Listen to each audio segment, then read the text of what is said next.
Hello అందరికీ welcome to Ayesha's వంటలు.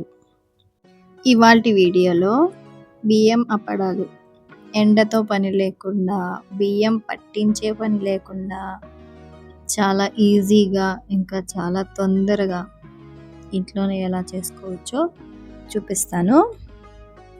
ఇవి చాలా క్రిస్పీగా ఇంకా చాలా రుచిగా ఉంటాయి. పిల్లలైతే ఒక్కసారి తిన్నారంటే అస్సలు వదిలిపెట్టరు, మళ్ళీ మళ్ళీ అడిగి మరీ తింటారు. మరి అవి ఎలా చేయాలో చూసేద్దాం. దీనికోసం కుక్కర్లో 5 గ్లాసుల నీళ్లు పోసుకోవాలి.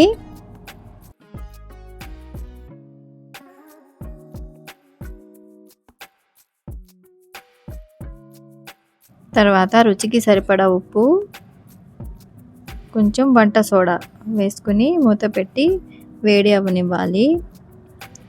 తర్వాత 1 గ్లాసు బియ్యం, ఏ గ్లాస్తో నీళ్లు వేసుకున్నామో అదే గ్లాస్తో 1 గ్లాసు బియ్యం వేసుకుని నీళ్లు పోసి 1కి 2 సార్లు శుభ్రంగా కడుక్కోవాలి. ఇప్పుడు నీళ్ళన్నీ వంపేసి ఆ బియ్యం కుక్కర్లో వేసుకుని కుక్కర్ మూత పెట్టి 4 నుండి 5 విజిల్స్ రానివ్వాలి.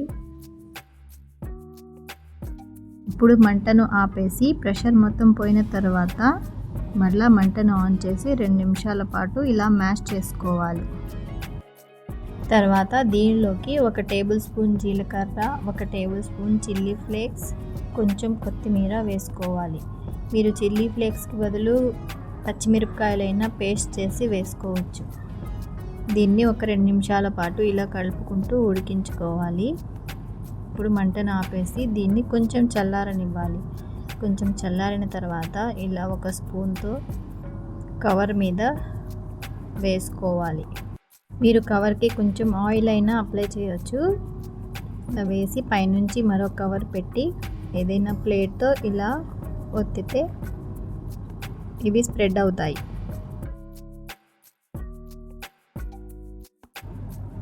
మీకు ఎక్కడైనా కొంచెం లావుగా అనిపిస్తే చేత్తో ఇలా సరి చేసుకోండి. ఇలాగే పిండి మొత్తం అప్పడాల్లాగా ఒత్తుకోవాలి. వీటిని ఒక నైట్ అంతా ఫ్యాన్ కింద ఆరబెట్టేస్తే చాలు. మీకు ఎండ తగిలితే మీరు ఎండలో అయినా పెట్టుకోవచ్చు. మాకు ఎండ తగలదు కాబట్టి నేను ఫ్యాన్ కిందే 2 రోజులు వదిలేసాను. 2 రోజుల్లో ఇవి పూర్తిగా ఎండిపోతాయి. 2 రోజుల తర్వాత ఇవి పూర్తిగా ఆరిపోయాయి. ఒకసారి సౌండ్ వినండి. ఇప్పుడు వీటిని ఫ్రై చేసి చూపిస్తాను.